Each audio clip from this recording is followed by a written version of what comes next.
Hi, I'm Richie Ridge. Are you really? Yeah. And where are we? We're at Russ and Daughters Cafe, if you can't tell from the black and white cookies. And what is this? This is the hot smoke, cold smoke, which is very good. It is kippered, baked, and Scottish smoked salmon spread and everything bagel chips. They're very good indeed. And we're doing an interview for what? We're doing an interview for BroadwayWorld, aren't we? Yeah. We are. We're doing an interview for BroadwayWorld. For Alex Edelman. For my show, Just For Us, which is coming to the Hudson Theater June 22nd to August 19th. I was going to make a joke, but let's just... You can make a joke. You're a comedian. No. I was going to say... 9 weeks. 9 weeks. 9 weeks only at 9 weeks only at the Hudson Theater from June 22nd to August 19th. Get a ticket. Come see this one. Please. It's the best. That's really nice. First of all, I am thrilled to be sitting with you here. This is cool. Yeah, at Russ and Daughters. You come here a lot, right? I come to all the appetizing counters, and but yeah, I come here. I have a bunch of favorites here: Gertie's, Barney Greengrass, Laser Wolf, Kfar. Yeah. Those are my Cafe Pana, which is an ice cream place, but still has a feel for some reason to me of like an appetite. I like any place where there's like silverware clinking in the background. Yeah, totally. That is my vibe. That's my ASMR. This is my ASMR. Just things clinking against other things and like the crunch of like bagel chips and stuff like that. Like, yeah, I'm very... It's a comfortable feeling. The most. I associate. So you said it's not a deli. What do you call this? It's called an appetizing counter. A deli is very specific. Delis do meat. Yeah. Delicatessens do meat. Appetizing counters do like fish and like it's a totally different vibe. Like Barney Greengrass is not a deli. It's an appetizing place. So like I'm very distinct about this. And if you say to like Nikki Russ Fetterman, the woman who owns this place, like, hey, I love your deli, she'll be like, it's not a deli. It's an appetizing counter. I'm only going to those from now on. That's where I'm going. I mean, yes, it's very appetizing. So my friend, you're about to make your Broadway debut. Excited? Yeah, it's pretty crazy. Look, I wanted the role of Milky White in Into the Woods, but they wouldn't let me. So you wrote your own show. I wrote my own show. I mean, look, it is. Sometimes people are like, is it a dream come true? I'm like, it's not even a dream. Like, it's so big. It's so beyond whatever could have. It's like if you were jogging down the street and eventually someone's like, do you want to jog on the moon? You'd be like, you can jog on the moon? They're like, yeah, you know the moon? And I'm like, yeah, no, it's the thing I've been looking at my whole life. And they're like, well, we know someone who will send you there. And like, it really is so crazy. I have so much respect and, it's so gross to say, but I have so much respect and admiration for so many of these, like, I've seen so many of these shows and so many of these people who are part of this community. Like, I met Danny Burstein the other night, and I saw him in The Drowsy Chaperone, I saw him in Moulin Rouge, and like, Alex Timbers is the creative consultant on the show, and he worked on Bloody Bloody Andrew Jackson, which is one of my first favorite shows, and like, people from Spamalot are around, and people from the producers are, like Matthew Broderick and Sarah Jessica Parker have come downtown, and like, it's just being a part of this community that I've always loved and always wanted to be a part of, but never thought of it as possible. It's like a fantasy camp for me. And the other thing is, I'm really proud of the show. Like, a lot of these great works would be incredible to go into a show, and I'm sure that's something I'd love to do at some point in my life, but to bring a thing that you are proud of to a Broadway house, a thing that audiences have appreciated and are now I'm given the chance to let even more people appreciate it. It's a really special thing, and I'm being garrulous right now, but like, it really is. I just can't believe it. It's a lot to take in. It's a lot. Because you went to the theater today, right? Went to the theater today. They're loading out Doll's House. They're loading us in, and it's just like. And you rode your bike right in, right? I rode my city bike. Yeah, I'm a city bike boy, and so I love a city bike, and it's like I couldn't believe. I truly cannot believe that this is happening tonight. Okay. And yeah, I'm dead pleased by the whole thing. And we went to the theater, and like, it's just gorgeous. The seats are really wide, and the color palette's stunning. There's Tiffany glass everywhere. It's like the seats are for human-sized butts. It's like it's an amazing place. It's like the nicest theater I've ever been in. So the fact that the chance that to be on that stage, doing this for an audience is going to be like so special. Okay, now, I know Doll's House just loaded out today. Did Jessica Chastain and Arian Moayed show you through the theater? They did. They showed me around. Arian showed me around. It was crazy. Although Aaron was teasing me. He was like, it would really be good to get into your show. And I'm like, what? He's like, an Oscar winner. I'm like, oh, that's chill. Thank you. thank you so much, Arian. It'd be incredible if we could squeeze an Oscar winner into my solo show. That'd be freaking amazing. And I'm leaving. He's like, Daniel Day-Lewis, think about it? And I'm like, yeah, but he was, He's one of the greatest. He's one of the nicest. He was giving me a little, he was vexing me though a little bit. He was like, Ibsen wrote our play. It's directed by the great Amy, the great Amy Herzog, and it's the dad by the great Amy Herzog, and like it's it stars Jessica Chastain. Who wrote your piece? And I'm like, I wrote my piece. He's like, wow, okay. He's like, so it's going from a timeless classic to like a comedian solo show. That's really, it seems really cool. But my show is funnier than Doll's House, I believe. I think it's okay to say that. Yes. My friend Chelsea's behind the camera, be like, oh no. Yes. But yeah, I think my show is a little funnier. I think my show is a little funnier than Dollhouse, but it does not have Jessica Chastain. Exactly. So I'm willing to cede one of those two things, but it was really cool. And I went to their closing night party the other night, and I hugged Arian and Jessica, and I was like, congratulations. What a wonderful run. Yeah. Get the hell out of here. Please leave. But you could do that with friends. They genuinely, I went to go see Doll's House, and they brought me on stage afterwards, and they were showing me how to play play the room. And there's something that, not to get too technical, I love the craft of this. People think a solo show, you just throw it up and off you go. But no, it takes a lot of thought and preparation. You know where you're standing, you know how you're delivering, you're playing to everybody. And in the theater, you're making a huge space feel very intimate and fun and rollicking to give it this sort of energy of the energy of a comedy show in this really salubrious venue is it takes a lot of intention. And so they were walking me through, because their show takes a lot of intention also. And so being sort of getting my first taste of that community, and getting my first taste of Broadway fans, I went to the Tonys the other night, and a couple people outside were like, we got tickets to your show. That is really cool. I met Lin-Manuel Miranda the other day. For me, this is the best. I hope it never ends. It will end. It's not going to end. You will be back. I hope so. But for now, this is so cool. Okay, talking about the size of that room, you started this in a UK pub, right? Yeah, in a pub behind a shoe store. Wait, where was that? It was in Kentish Town, which is above, near the tube station, Kentish Town. And it was this really gorgeous, tiny little bar, and there were 12 people there. And I was like, I've done this thing. But comedy is very humble beginnings. You need to workshop it. You need to road test it in front of people. I did it at a vegan restaurant called Olak in LA, a storytelling night called Uncabaret. I would mix it up there a little bit. In the Soho Theater on Dean Street, which is a really beloved comedy institution. And I road tested it in Melbourne and Edinburgh, and it did well at festivals, but the theatrical version of it didn't really elevate until Mike Birbiglia, who's got his own who's done a few shows on Broadway himself.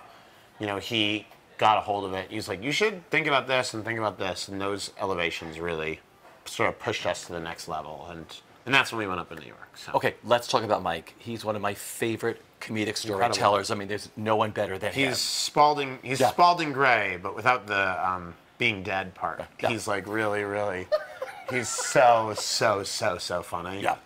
And I went to the Lincoln Center Archives the other day to look at some of the old theaters and what Mike and Spalding have in common. They have this beautiful, they bring a sense of dynamism to their performances even when they're standing completely still.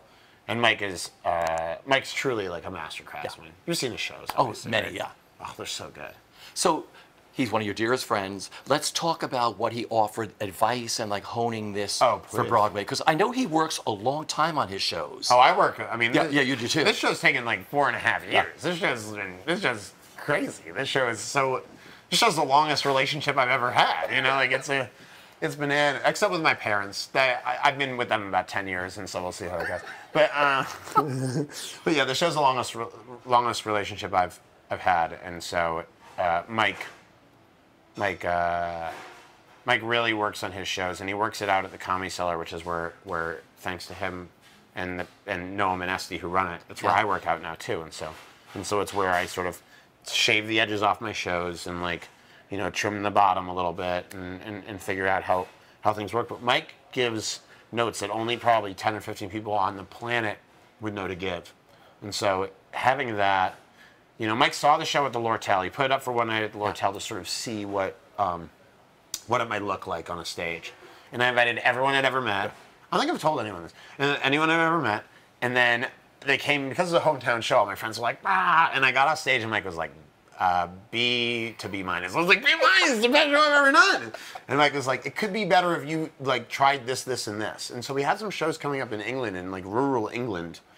And I pulled the show apart with my director, and then we did the hard work of like trimming it down and trying to rebuild, not from the bottom up, but from sort of like 50 to 60% up. And it was really painful, but we really got there. And it's because of Birbiglia. Birbiglia's only given like 15 to 20 notes on the show, but every note has been big and very holistic and really like smart. It's what you'd expect from like, and also, like you said, he's one of the great comedians. Like, it's like one of the heads on Mount Rushmore being like, you know what you should do. Like, that's what it is. So it's been pretty cool. No, he's, like I said, he makes it all seem so effortless, and it's not. No, it's so hard. But that's the skill. But, yeah. But even any astute observer looking at that be like, that looks effortless. That's probably really hard. It's like any novel, right? Any great novel. You look at it and you're like, oh gosh, this is very dense. There are a lot of ideas. There's like, it all seems cohesive, but like there's a lot of different fun things being pulled in, and it's fun. Like my show is more than anything else, it's a funny show, and like that's the #1 thing you have to look after, the funny. And Mike understands that so well. And so, like, having someone who understands plays and solo shows and writing, but also understands funny, so they can give you notes without ever wanting you to compromise what is funny. But also, the show's had lots of input from a lot of people. Like, every comedy legend that comes, I ask them for a note. Do you know this? Yeah. Now, you've had some great people come to see your show. Like, just give some names. Drop some names. Seinfeld came, and Steve Martin came, and Sarah Jessica Parker came, and Ben Stiller came, and Billy Crystal came, and wow. I mean, I'm leaving out some big ones, but Manny Eisenberg came. I know that's Love not him. like, oh my God, the guy who produced it, and he was like, you know what, like he's an idol of mine. Oh my God, and millions of other people. Yeah, he's like Neil Simon. Yeah. He's like, Neil would have really liked this. And I was like, oh, you know, like I was levitating, but it's really cool. And like, and everyone who comes, I go, what do you think about? Even like when Colbert came, everyone gives really great notes, really specific notes. Thoughtful notes, very respectful, very helpful. Steve Martin offered a line, and I was like, I don't know about that. And then I tried it the next night, got a huge laugh, and I was like, well, it turns out Steve Martin knows what he's talking about when he talks comedy. Do you know they're in the house? Did you know that Steve was? Well, I'm sure everyone's looking at Steve. No. I mean, no, but when they come to your show. Yeah, because what happens is you go backstage and everyone's weird, and you're like, who is it today? Who's it gonna be today? And they're like, the Prime Minister of France is here. And I'm like, okay, guess we'll do the show for the Prime Minister. He hasn't. Macron has not come. But he's you know, coming. like it's he's coming. He'll come down. Yeah, to look, Broadway. You never know. Broadway, it is really cool and really special. And also, you know, but the non mega icons who have come have been really incredible. I wait outside after every show. I talk to anyone who wants to speak to me. You're really generous with your fans. I think that's really great. I mean, they bought a ticket, and it's a conversation. And so I get to talk for the first hour and a half, but also like very eager to all the face-to-face. I really like the face-to-face conversation where we can talk in real time. There's a generosity of spirit that people show you in a face-to-face conversation. And from the show has been formed by first my director, Adam Brace, and then Mike Birbiglia. Let's talk about Adam. Okay. Working with him. Yeah. What's it like being in a room with him when there's no audience there? Like, do you... Well, we sit across a table like this. Okay. This one table in Soho in London.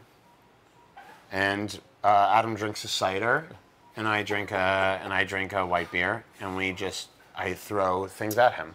And he asks provocations and laughs and goes, you know, that's a bit like this thing, and then we sort of pull the show together. And that's how we've done every show. We've done every show that way. All three of my solo shows have happened at that one table at the Soho Hotel in London. And Adam was the associate director of the Soho Theatre where I work on all my shows, and was just the most beautiful, brilliant comedy mind, and theatrical mind, a dramaturg. He would call himself a directeur, so he would, or a directeur, dramaturg. I mean, like he was a director and a dramaturg, so it was a really beautiful relationship, and one of my closest friends. Yeah. I love these new phrases I'm learning from you today. Besides what this place is called and how you're putting a director and a dramaturge together. I love these. Yeah, he's a really special mind. So. Now, without giving too much away, how do you describe the show? I went to this meeting of white nationalists in Queens, and I sat there for like an hour. And eventually someone's like, I'm sorry, but this guy's a Jew. And I'm like, yeah, I'm a Jew. And so like that's the whole show, frankly. I mean, although they kill me at the end. Not a lot of people know. No, I was kidding. I'm joking. Buy a ticket. But yeah, I went to this. It's a comedy. I say it's a comedy show about, you know, identity and assimilation and like, but it's a comedy show. It truly. I always tell people it's a comedy show with. We've had no complaints. Genuinely, like people. This is a show that people seem to generally really enjoy because I think people right now want funny so much. Yeah. They want funny first. They want something that's propulsive.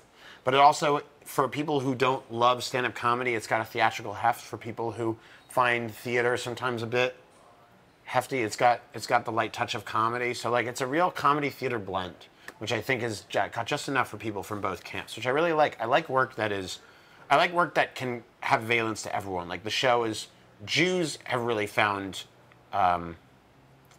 enjoyed the show because it's an exploration of a world that they find not often to be talked about.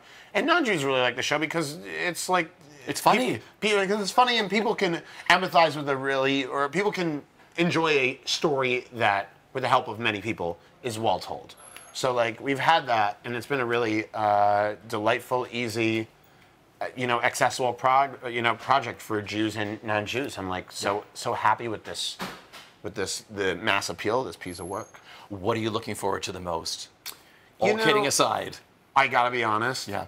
I love all theaters that I've been lucky enough to perform the show in.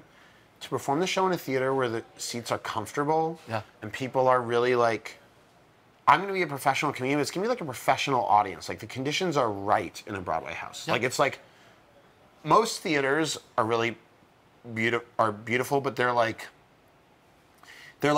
mid-range luxury cars. Like the person who has the car, like they're doing well. They have a nice professional job, and like it's very middle class. And it's one of their two cars. They have two cars and a garage to put it in. That's most theaters. But like, by the way, the pub above a shoe store is like an Edsel. Like it's like a disgusting thing that doesn't move, and it's where your show starts. But this theater is like the Rolls Royce. Yeah. Like I'm gonna get like a microphone with the best sound. I'm gonna get like an audience that is like air conditioned correctly and sat correctly and quiet correctly, and like it's gonna be a really fun, comfortable environment to do the show. And also just doing the show on Broadway. As soon as I get on stage and have had the chance to do my Broadway's like it's where they do Chicago. That's my like top thing, but like Broadway, there's so many great comedians have gone on Broadway. Like Robin Williams is a part of the show who I talk about in the show a lot. He did his shows on Broadway, and Whoopi did her shows on Broadway. And like, I ran into Whoopi for the first time a couple of weeks ago, or 2 weeks, or maybe even less than a week ago, and she was very encouraging. She's like, I heard about this show. She's like, that's what happened to me in 1982. Her show went to Broadway. It started in these small venues, and so just getting to be. I'm very conscious of tradition. I'm very conscious of, and so to be part of this tradition of Broadway, I'm really gonna like, I'm not very jaded. I really get a chance to like, to sort of like take it in. It really will be enough to do. We will be there. BroadwayWorld will be there. Please. Opening night. Oh my God! Please come. Just so you know, have the best 9 weeks. Oh, thank you so much. The best, Alex.